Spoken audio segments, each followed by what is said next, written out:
manusia, posisi kontrol guru, keyakinan kelas, segitiga restitusi. Nah di sini nih yang perlu kita tekankan yaitu posisi kontrol guru. Posisi kontrol guru itu lagi. Yanti lagi buat video. Lagi. Ya, di sini teori kontrol. Kelihatan semua ya, Ibu ya, sini kontrol. Ini kebutuhan, realitas kebutuhan manusia itu ada 5. Kebutuhan manusia itu ada 5. Dia butuh kasih sayang, butuh apa? Di situ ada. Terus lagi ya di situ. Nah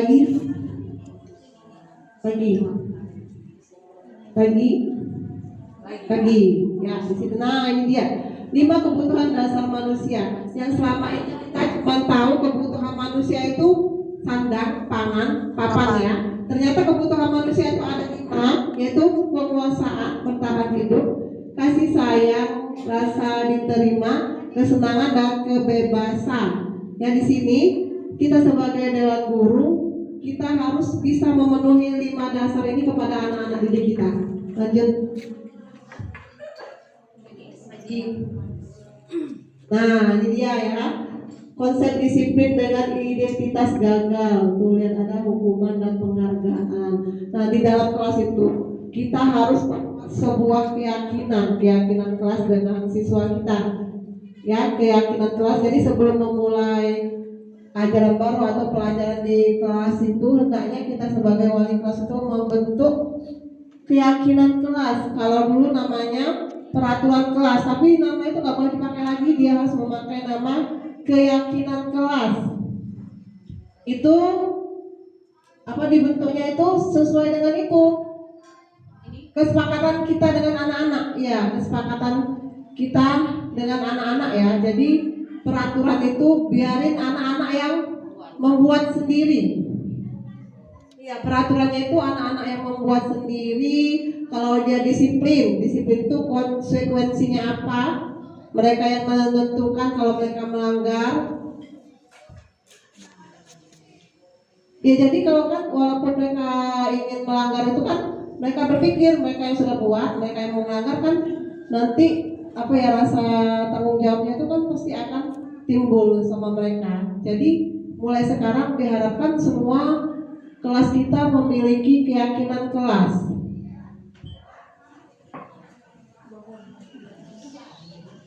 Nah ini lihat ada konsep disiplin, pendekatan restitusi. Sebuah cara menanamkan disiplin positif pada murid. Ya ciri-ciri restitusi itu bukan untuk menembus kesalahan, namun untuk belajar dari kesalahan, memperbaiki hubungan. Tawaran bukan paksaan.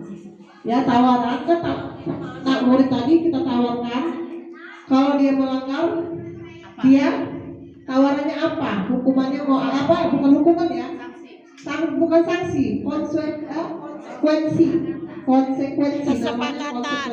Kesepakatan tadi ya, keyakinan tadi kesepakatan sama. Terus mencari kebutuhan dasar yang mendasari tindakan. Restitusi diri adalah cara yang paling baik.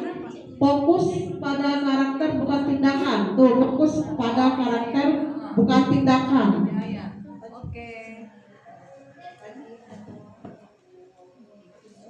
Nah, ini dia 5 posisi kontrol restitusi. Ya, 5 posisi ini posisi kita.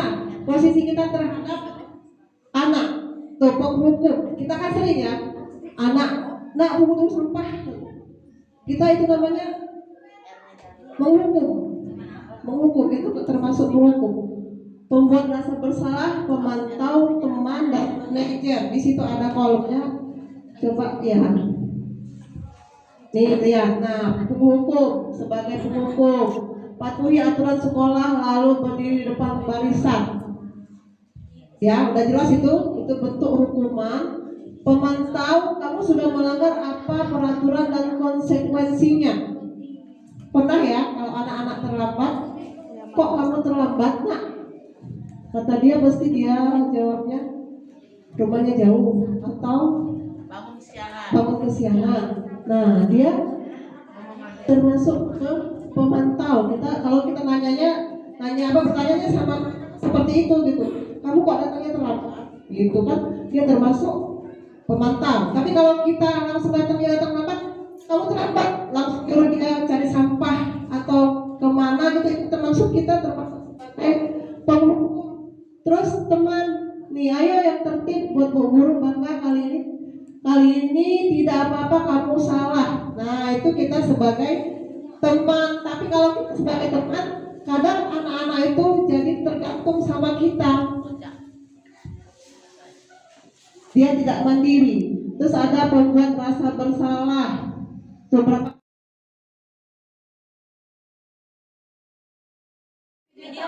Selamat siang semuanya, sahabat rekan sejawat yang terhormat, Ibu Kepala Sekolah SD 3 Tanjung Aman beserta Dewan Guru, staf TU, Pak Satpam semuanya. Alhamdulillah kita masih diberi kesehatan sehingga kita bisa berkumpul di ruangan kita ya. Di sini saya akan menjelaskan sedikit tentang budaya positif. Apa itu budaya positif? Budaya positif ya. Kita sebenarnya sudah berjalan seperti sholat duha, berbaris rapi depan kelas, itu termasuk budaya positif, membaca juz amma, berdoa sebelum belajar. Nah, kita kan sudah ada semua, tinggal kita menguatkan saja. Ini saya ini konsep inti budaya positif ya. Di situ ada perubahan paradigma positif, disiplin, nilai-nilai kebaikan, kebutuhan dasar manusia, motivasi perilaku manusia, posisi kontrol guru, keyakinan kelas, segitiga restitusi. Nah di sini nih yang perlu kita tekankan yaitu posisi kontrol guru. Posisi kontrol guru itu lagi. Yanti lagi buat video. Lagi. Ya di sini teori kontrol. Kelihatan semua ya Ibu ya, sini kontrol. Ini kebutuhan, realitas kebutuhan manusia itu ada 5. Kebutuhan manusia itu ada 5. Dia butuh kasih sayang, butuh apa? Hari di situ ada. Terus lagi ya di situ.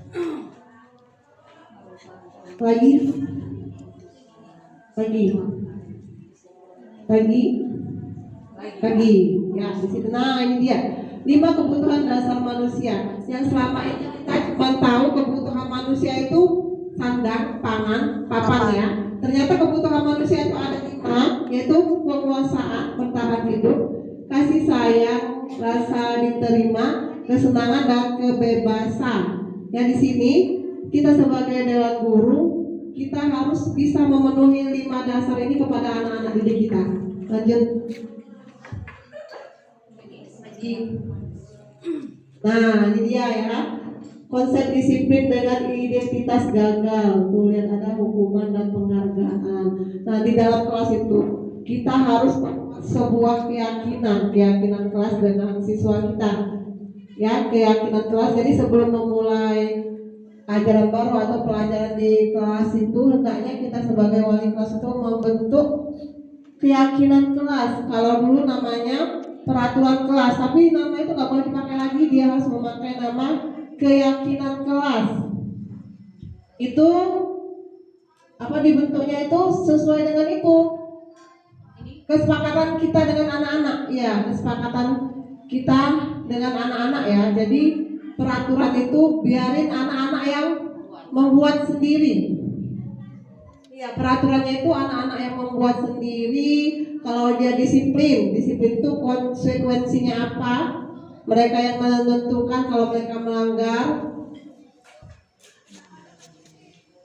Ya jadi kalau kan walaupun mereka ingin melanggar itu kan mereka berpikir, mereka yang sudah buat, mereka yang mau melanggar kan nanti apa ya, rasa tanggung jawabnya itu kan pasti akan timbul sama mereka. Jadi mulai sekarang diharapkan semua kelas kita memiliki keyakinan kelas.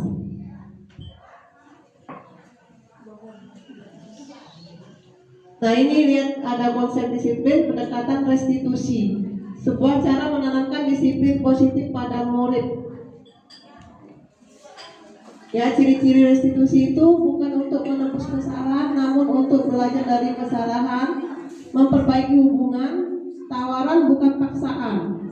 Ya, tawaran kan tak murid tadi kita tawarkan. Kalau dia melanggar, dia tawarannya apa? Hukumannya mau apa? Bukan hukuman ya. Bukan sanksi, konsekuensi. Kesepakatan. Kesepakatan tadi ya, keyakinan tadi kesepakatan sama. Terus itu mencari kebutuhan dasar yang mendasari tindakan. Restitusi diri adalah cara yang paling baik. Fokus pada karakter bukan tindakan. Tuh, fokus pada karakter bukan tindakan.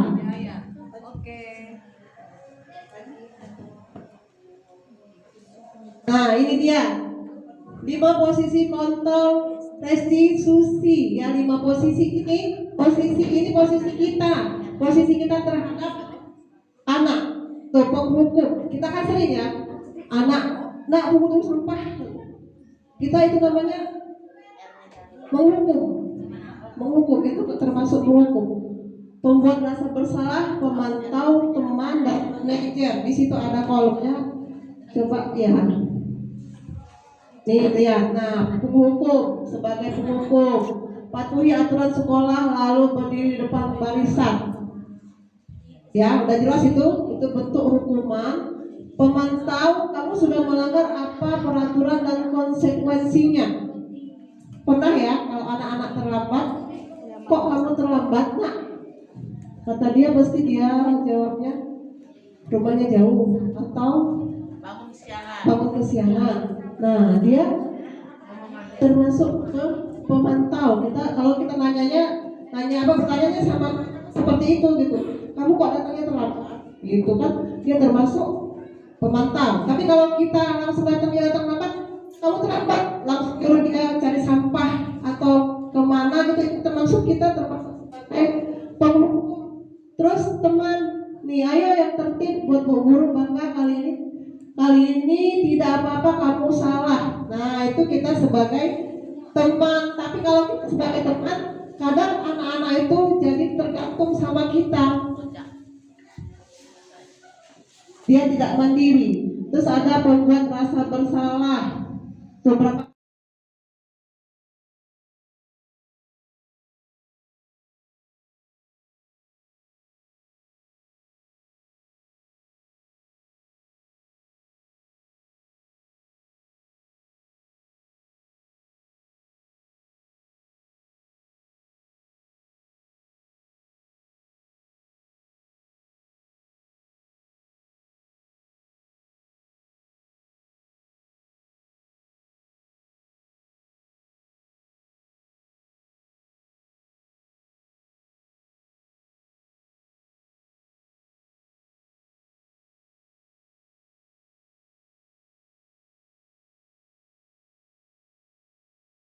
kami kelas 1B sudah melaksanakan kesepakatan untuk membentuk rasa tanggung jawab jika melanggar akan mendapatkan konsekuensi.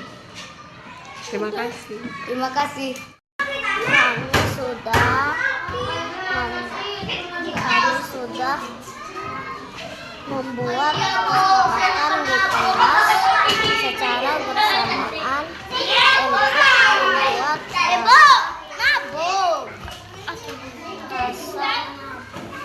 rasa tanggung jawab